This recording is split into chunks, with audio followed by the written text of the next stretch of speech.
어느 정도의 속도로 살아가야 너를 다시 만날 수 있을까? 있지. 초속 5cm는 벚꽃잎이 바람에 날려 떨어지는 속도래. 지금부터 들려줄 이야기는 초등학생 때부터 각별한 우정을 가지고 있던 타카키와 아카리의 이야기야. 비슷한 환경 속에서 비슷한 취미를 가지고 있던 두 사람은 자연스럽게 미래를 꿈꾸지만 각자의 사정으로 멀어지게 돼버려. 함께하기로 약속했지만 그럴 수 없는 두 사람. 과연 앞으로의 미래는 어떻게 그려지게 될까? 운명의 상대를 만나 사랑하고 또 첫사랑과 맺어질 확률은 얼마나 될 것 같아? 누구나 가슴 한켠에 담아둔 첫사랑. 혹시 기억나? 그렇다면 지금부터 내 목소리를 잘 따라와. 마녀가 읽어주는 두 번째 이야기. 초속 5cm.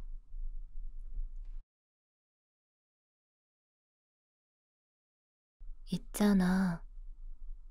꼭 눈 같지 않아? 아카리가 말했다. 벌써 17년 전. 우리가 막 초등학교 6학년이 되었을 때의 일이다.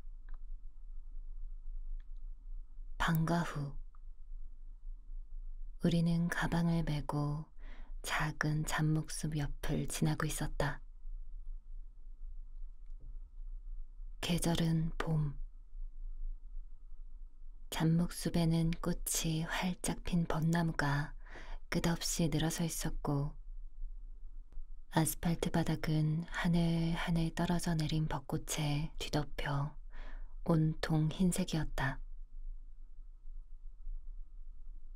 공기는 따뜻했고 하늘은 파란 물감을 살짝 풀어놓은 물처럼 연하고 투명한 푸른빛이었다. 넓은 간선도로가 가까이 있고 오다큐선 전철이 바로 근처를 지나는데도 우리가 있는 곳에서는 그 소음이 거의 들리지 않았다. 꽃잎은 소리 없이 흩날리고 새들의 봄을 축복하듯 지저귀는 노랫소리만이 세상에 가득했다. 그곳에 있는 것은 오로지 우리 둘뿐이었다. 마치 그림으로 그린 듯한 어느 봄날의 풍경이었다. 그렇다. 적어도 내 기억 속에서는 그때의 추억이 그림처럼 혹은 영상처럼 남아있다. 옛 추억을 더듬을 때 나는 그 무렵의 우리 모습을 프레임 바깥에 약간 먼 곳에서 바라본다. 막 11살이 된 소년. 그리고 그 소년과 키가 엇비슷한 동갑내기 소녀. 두 사람의 뒷모습은 빛으로 가득한 세상 속에 당연한 듯이 포함되어 있다. 그림 속에서 두 사람은 언제나 뒷모습이다. 그리고 언제나 소녀 쪽이 먼저 뛰기 시작한다. 그 순간 소녀의 마음속에서 스쳐 지나간 작은 외로움을 나는 기억해냈고 어른이 된 지금도 나는 그때를 떠올리면 아주 조금 서글퍼진다. 아무튼 아카리는 그때 사방에서 흩날리는 벚꽃을 보며 꼭 눈 같다 고 말했다. 하지만 내 눈에는 그렇게 보이지 않았다. 그때 나는 벚꽃은 벚꽃, 눈은 눈이라고 생각했다. 있잖아. 꼭 눈 같지 않아? 아카리는 나보다 2걸음 앞에서 걷고 있었다. 그런가? 글쎄. 치, 됐어. 아카리는 새침하게 말하면서 나를 향해 빙글 돌아섰다. 밤색 머리카락이 햇살을 받아 눈부시게 빛났다. 아카리는 또다시 알 수 없는 말을 꺼냈다. 있잖아. 초속 5cm래. 뭐가? 무엇일 것 같아? 모르겠어. 스스로 생각 좀 해봐. 타카키. 그래도 알 수 없었기에 나는 솔직하게 모르겠다고 대답했다. 벚꽃이 떨어지는 속도. 초속 5cm래. 초속 5cm. 신기한 울림이다. 나는 순수하게 감탄했다.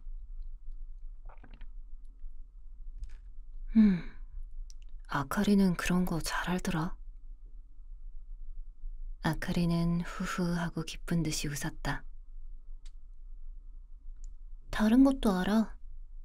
비는 초속 5m, 구름은 초속 1cm. 구름? 하늘의 구름 말이야? 응, 하늘의 구름. 구름도 떨어져? 떠 있는 게 아니라? 구름도 떨어져. 떠 있는 것이 아니라. 구름은 작은 물방울의 집합체야. 그래서 아주 크고 멀리 떠 있는 것처럼 보이는 것뿐이래. 구름의 물방울은 천천히 떨어지면서 점점 크기가 커지다가 비나 눈이 되어 내리는 거야.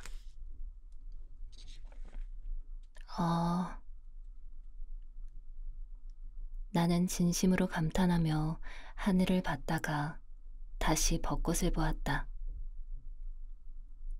아카리가 소녀답게 명랑한 목소리로 이야기해주니 그것이 마치 중요한 우주의 진리라도 되는 양 느껴진다. 초속 5cm. 아? 아카리가 놀리듯 내 말을 따라하더니 갑자기 뛰기 시작했다. 기다려, 아카리. 나는 허겁지겁 아카리의 뒤를 쫓아갔다. 그 무렵 아카리와 나는 벚꽃이 떨어지는 속도나 우주의 나이, 은이 녹는 온도처럼 TV나 책에서 얻은 갖가지 지식을 하굣길에 즐겁게 교환하곤 했다. 흡사 동면에 들어가기 전 필사적으로 도토리를 모으는 다람쥐처럼, 혹은 주랑점 별자리 읽는 법을 열심히 배우는 여행자처럼 세상에 흩어져 있는 온갖 빛나는 단편들을 부지런히 수집했다. 왜인지 몰라도 그런 지식이 앞으로 우리 인생에 꼭 필요하게 될 거라고 진지하게 믿었다.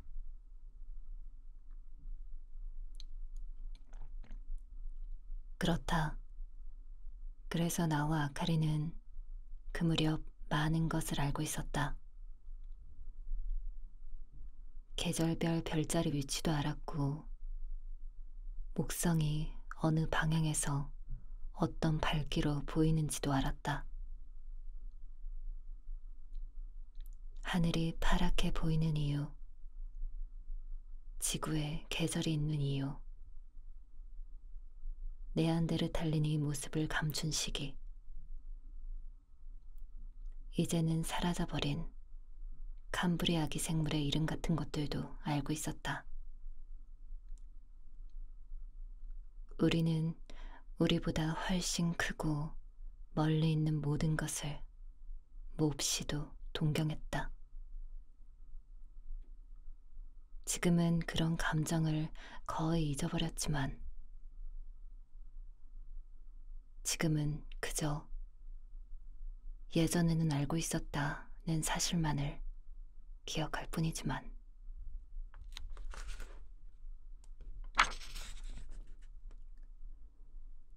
초등학교 4학년부터 6학년까지 3년간 아카리와 만나고 헤어진 그 시간 동안 나와 아카리는 닮은 꼴이었다.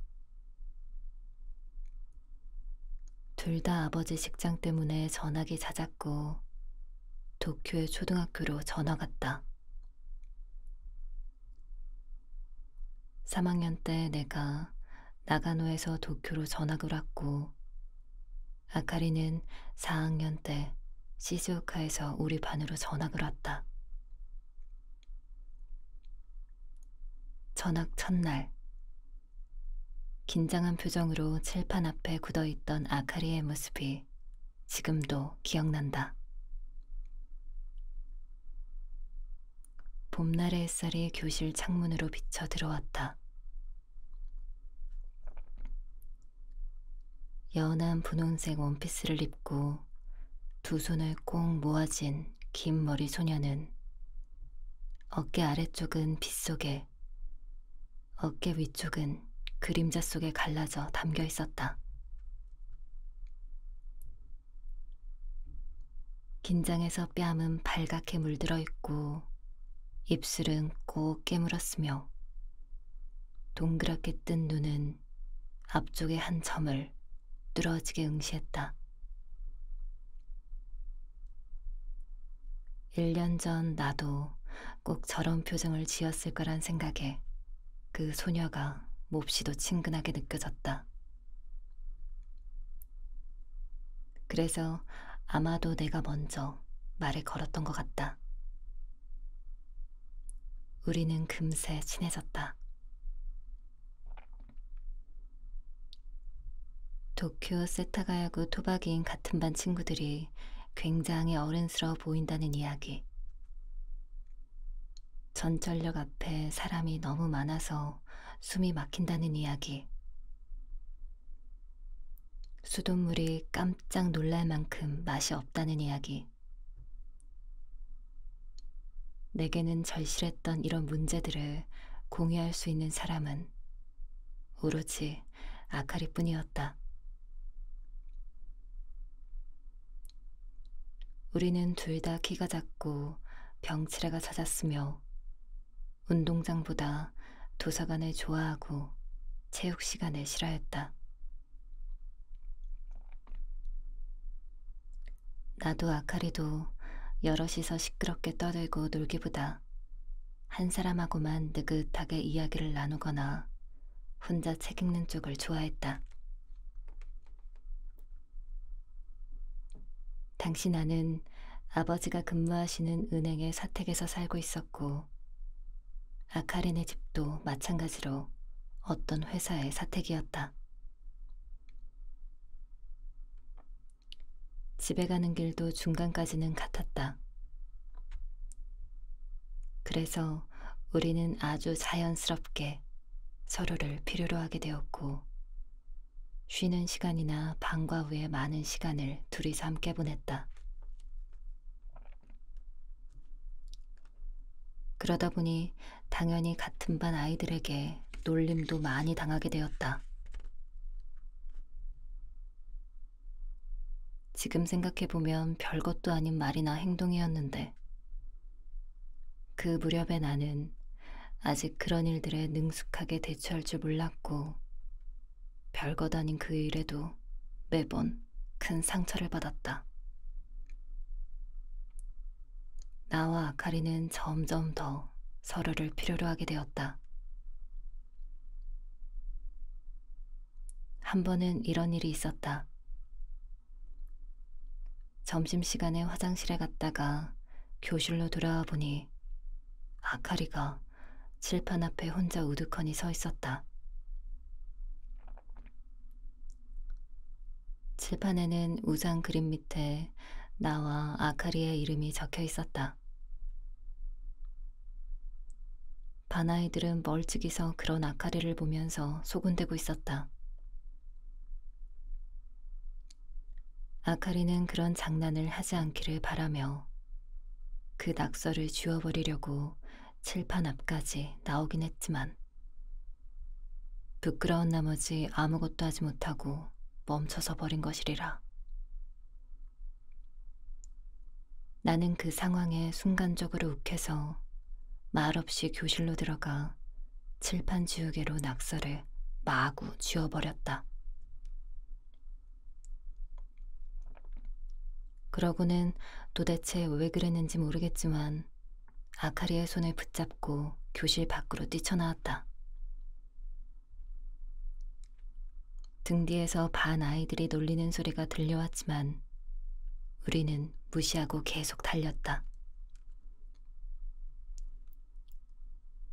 나는 스스로도 믿을 수 없을 만큼 대담한 행동을 해버렸다는 생각이 들었고 마주 잡은 아카리의 손이 부드럽다는 것이 느껴져 현기증이 날 정도였다. 나는 그때 비로소 이 세상이 무섭지 않다고 느꼈다. 앞으로도 내 인생에는 여러 번의 전학이나 시험 혹은 낯선 땅이나 낯선 사람들에게 적응해야 하는 어려움이 있을 테지만 어떤 어려움이 있더라도 아카리만 있다면 이겨낼 수 있을 것 같았다.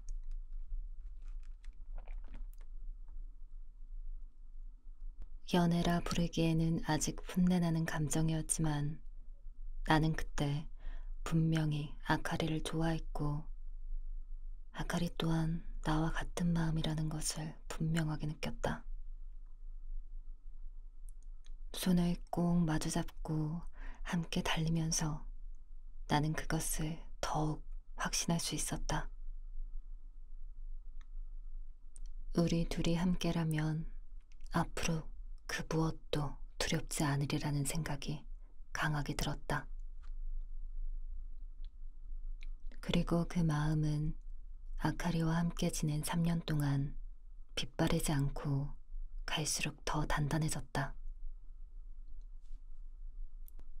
우리는 집에서 약간 먼 사립중학교에 같이 응시하기로 했다. 시험 공부를 시작하면서 둘이 함께 보내는 시간이 더욱 길어졌다. 아마도 우리는 정신적으로 약간 조숙한 아이들이었던 것 같다.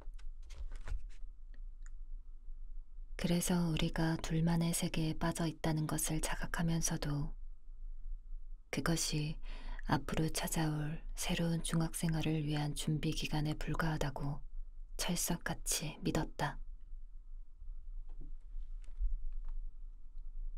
반 아이들과 어울리지 못했던 초등학교를 졸업한 후 다른 학생들과 똑같이 새롭게 중학생활을 시작하면서 그곳에서 우리의 세상을 넓혀나갈 작정이었다.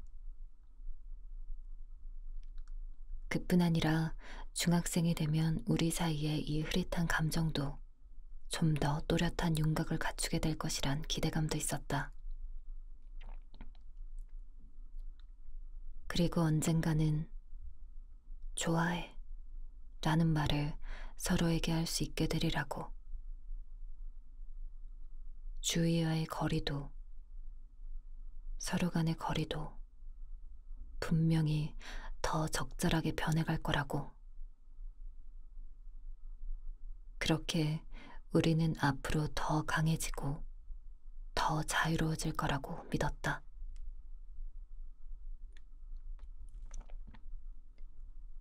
이제와 생각해보면 그 무렵 우리가 필사적으로 지식을 교환했던 것은 상실을 예감했기 때문이었는지도 모르겠다.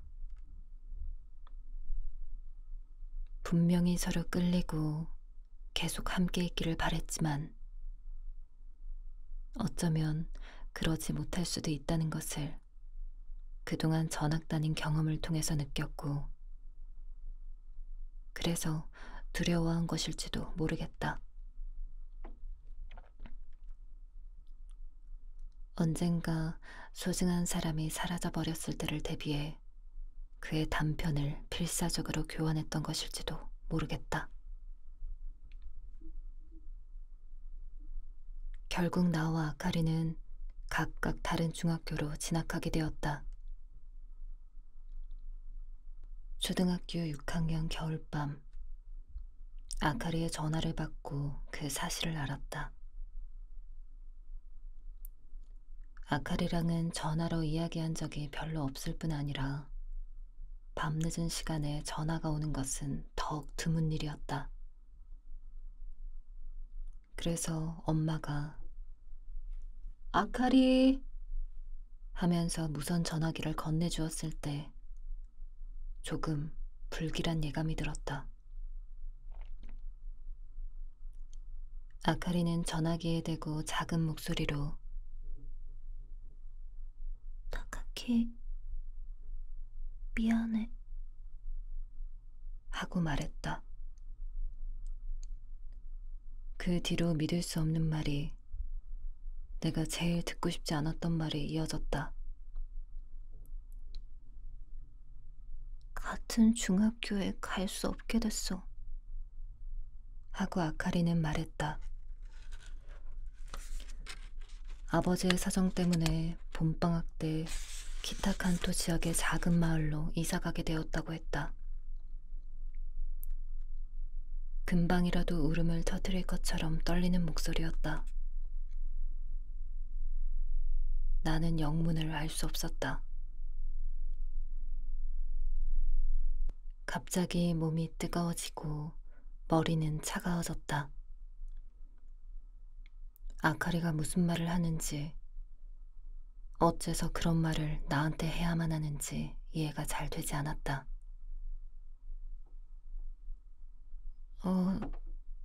그럼 니시 중학교는 어쩌고? 힘들게 합격했는데. 나는 간신히 말을 꺼냈다. 도치계현의 공립중학교로 전학 소속을 밟을 거래. 미안해. 수화기 너머로 차가 지나다니는 소리가 들렸다. 아카리가 공중전화에서 전화를 걸고 있다는 뜻이다. 나는 내 방에 있었지만 전화부스 안의 차가운 공기가 손가락을 타고 전해져 오는 것만 같았다. 나는 다담이 바닥에 웅크리고 앉아 발로 무릎을 끌어안았다. 무슨 대답을 해야 할지 알 수가 없었지만 그래도 어떻게든 할 말을 찾았다. 아니, 아카리가 사과할 일은 아니지만 그래도 카스시카에 사시는 작은 엄마 댁에서 다니면 안 되냐고 물어봤지만 내가 아직 어려서 안 된다고. 아카리의 숨죽인 울음소리가 들렸는데 순간적으로 더는 듣고 싶지 않다는 생각이 강하게 들었다. 정신을 차려보니 나는 아카리에게 냉정하게 내뱉고 있었다. 알았다니까. 그 순간 그녀가 숨을 삼키는 소리가 자그맣게 들렸다. 그럼에도 나는 말을 멈출 수가 없었다. 이제 됐어. 나는 힘주어 말했다. 이제 됐어. 다시 한번 그렇게 반복하면서 나는 필사적으로 눈물을 참았다. 어째서 항상 이렇게 되어버리는 걸까? 10초 넘게 정적이 흐르다가 미안해 하고 말하는 아카리의 목소리가 울음소리에 섞여 들려왔다. 나는 웅크리고 앉아 전화기를 귀에 꽉 댔다. 전화기를 귀에서 뗄 수도 없고 전화를 끊어버릴 수도 없었다. 전화기 너머에 있는 아카리가 내 말에 상처받았다는 사실을 직접 본 것처럼 알 수 있었다. 하지만 어쩔 수가 없었다. 나는 그런 일 앞에서 감정을 제어하는 법을 배우지 못했다. 그런 식으로 통화를 불편하게 끝낸 후로도 나는 계속 무릎을 끌어안고 있었다.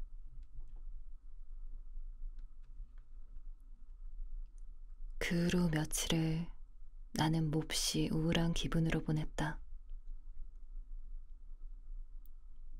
나보다 훨씬 많이 불안했을 아카리에게 따스한 말 한마디 건네지 못했다.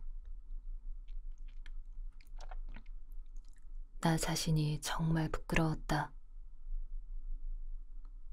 그런 마음을 아는 채로 졸업식을 맞이했고 어색한 분위기 그대로 아카리와 헤어졌다. 졸업식이 끝나고 아카리가 상냥한 목소리로 타카키, 이제 헤어져야겠네?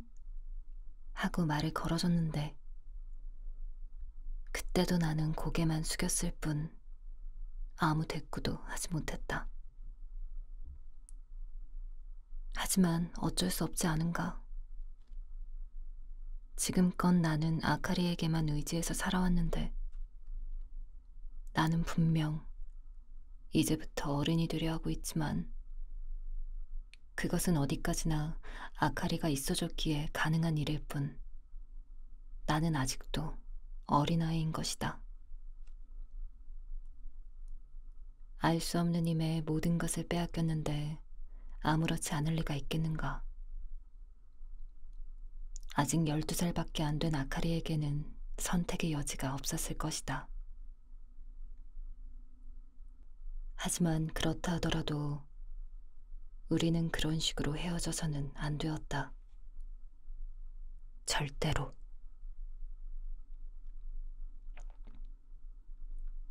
마음은 여전히 수습되지 않았음에도 이윽고 중학교 신학기가 시작되었다.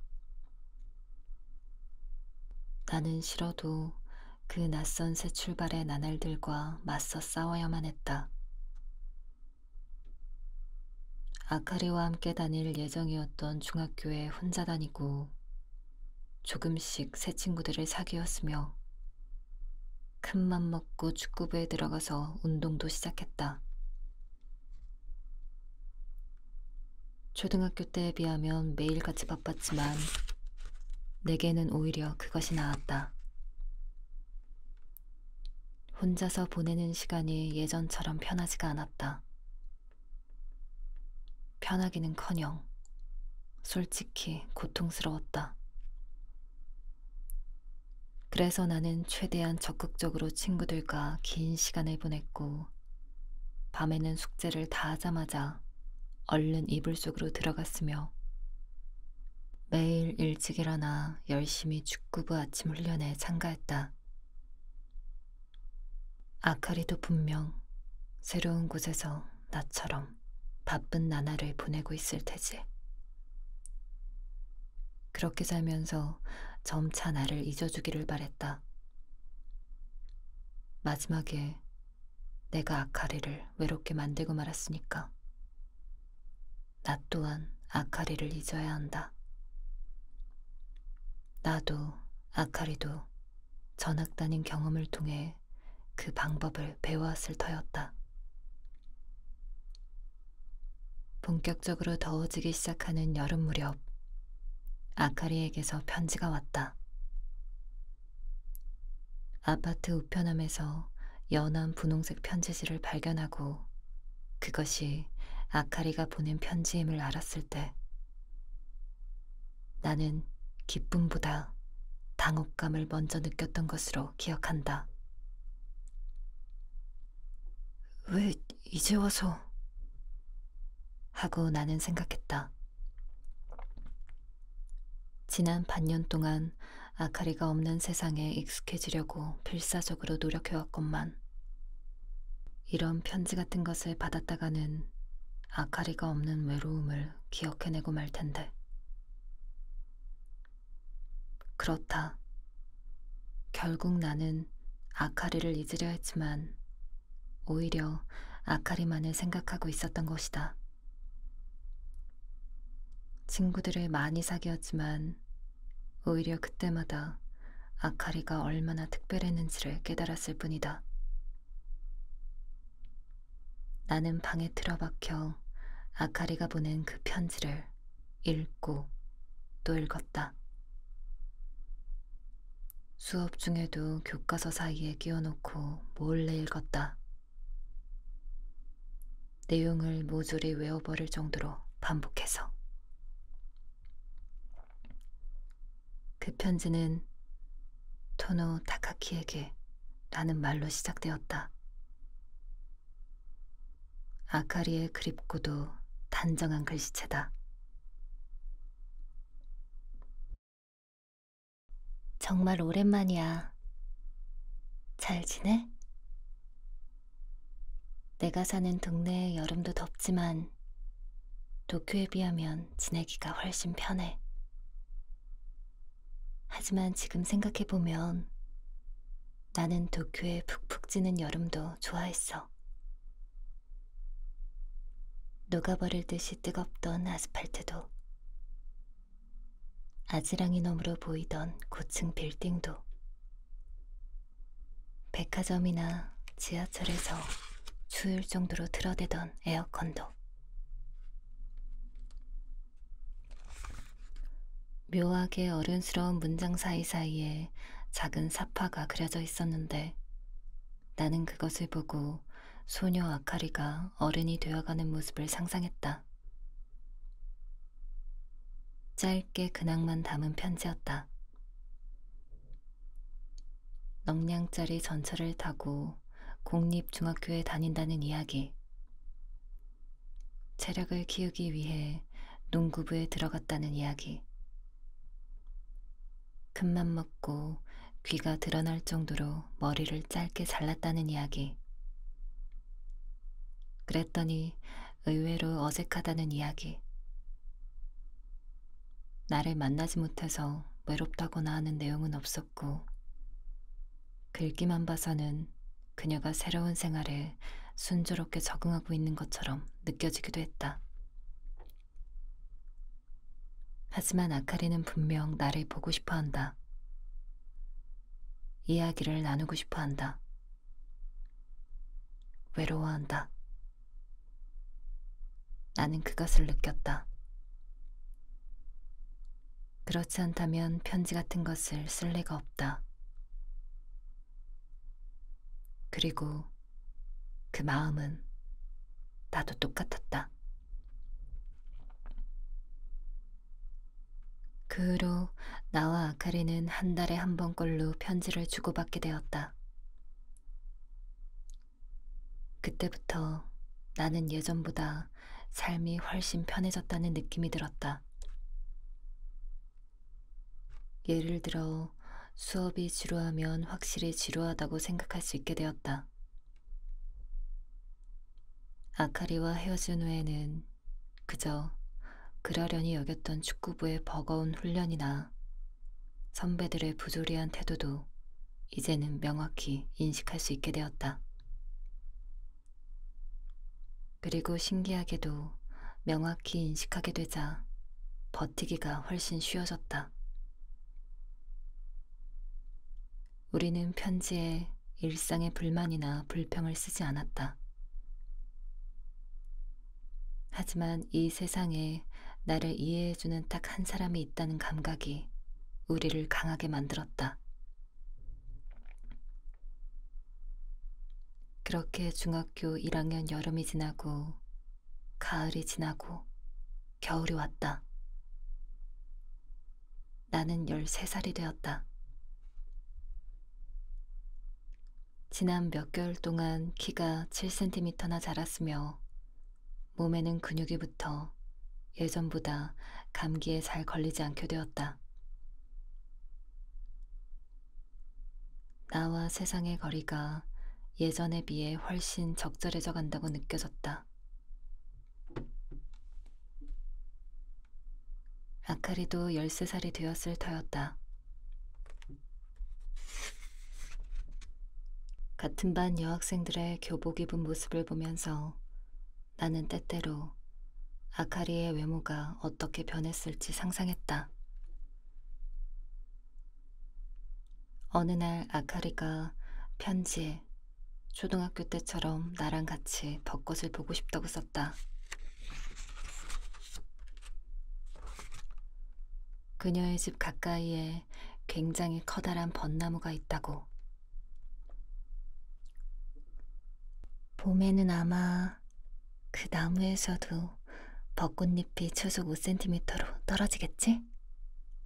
라면서. 3학기에 들어선 후 나는 전학을 하게 되었다. 이사는 봄방학 동안에 하기로 했는데 장소는 규슈현의 가고시마. 그것도 규슈 본섬에서 멀리 떨어진 섬이라고 했다.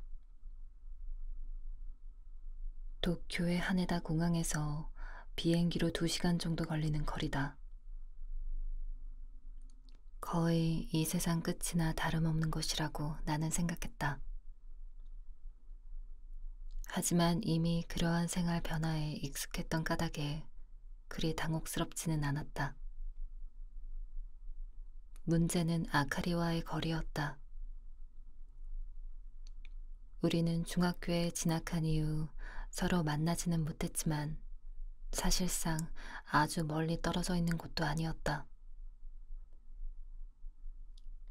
아카리가 사는 기타칸토의 지방 도시와 내가 사는 도쿄는 전철을 갈아타고 3시간 정도면 갈 수 있는 거리였으니까. 생각해보면 우리는 토요일이나 일요일에 만날 수도 있었다. 그런데 내가 일본 남단의 도시로 이사해버리면 이번에야말로 아카리와 만날 가능성은 없어져 버린다. 나는 아카리에게 이사 가기 전에 한번 만나고 싶다고 편지를 보냈다. 장소와 시간도 후보를 뽑아 적어 보냈다. 아카리는 금방 답장을 보냈다. 둘 다 3학기 기말 시험이 있고 나는 이사 준비. 아카리는 동아리 활동이 있어서 서로 시간을 맞추다 보니 학기 말 방과 후의 시간으로 약속을 잡게 되었다. 우리는 전철 시간표를 조사해보고 밤 7시에 아카리네 집 근처의 역에서 만나기로 했다. 그 시간이라면 방과 후 동아리 활동을 빼먹고 수업이 끝나자마자 출발하면 도착할 수 있고 아카리를 만나 2시간 정도 이야기를 나누다 마지막 전철을 타고 집으로 돌아올 수 있었다. 어쨌든 그날 안으로만 집에 들어올 수 있다면 부모님께도 얼마든지 둘러댈 방법이 있다.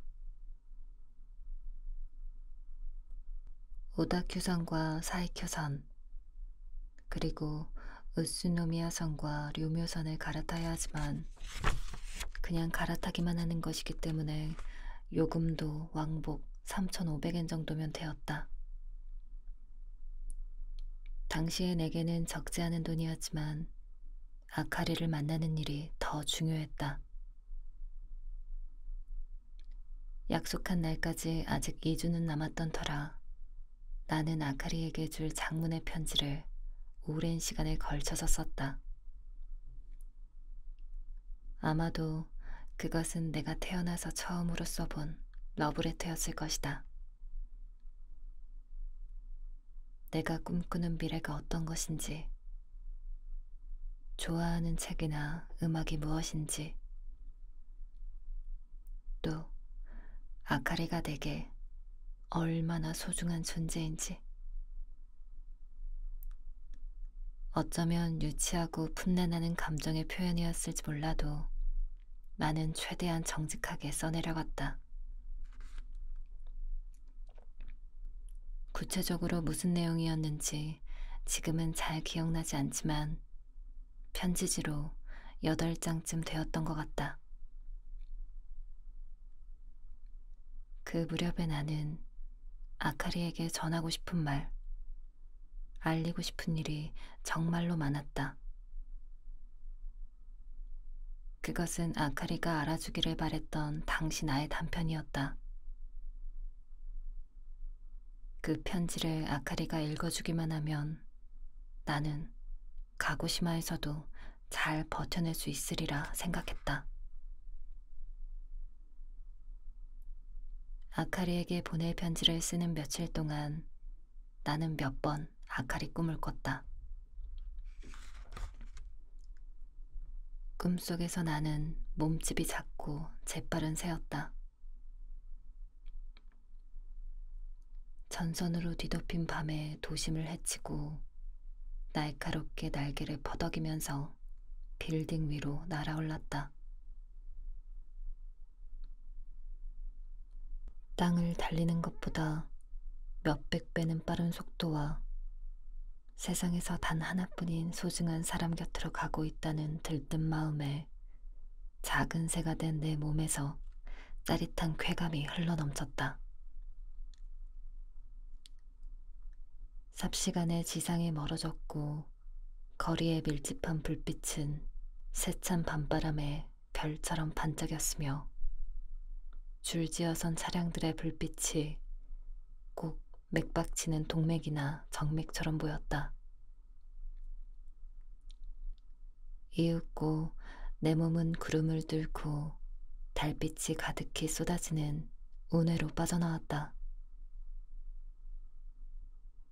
푸르고 투명한 달빛이 구름봉우리를 희미하게 비추자 마치 다른 별에 있는 것 같은 느낌이 들었다. 내가 원하면 세상 어디든 갈 수 있다는 기쁨에 깃털로 뒤덮인 몸이 강렬하게 떨렸다. 눈 깜짝할 사이에 목적지가 가까워지고 나는 의기양양하게 급강하여 눈 아래 펼쳐진 그녀가 사는 땅을 보았다. 드넓게 펼쳐진 벌판, 드문드문 보이는 인가의 지붕, 곳곳에 우거진 숲을 사이로 움직이고 있는 한 줄기 빛이 보인다. 전철이다. 저기에도 분명 내가 타고 있을 것이다. 이윽고 전철역 승강장에서 홀로 전철을 기다리고 있는 그녀를 발견했다. 귀가 드러날 정도로 머리를 짧게 자른 소녀가 승강장 벤치에 홀로 앉아 있었고 그 옆에는 커다란 벚나무 한 그루가 서 있다. 아직 벚꽃은 피지 않았지만 나는 그 단단한 껍질 속에서 숨쉬는 아름다운 풍경을 느꼈다. 소녀는 곧 나를 알아채고 하늘을 올려다보았다. 이제 곧 만날 수 있어. 이제 곧.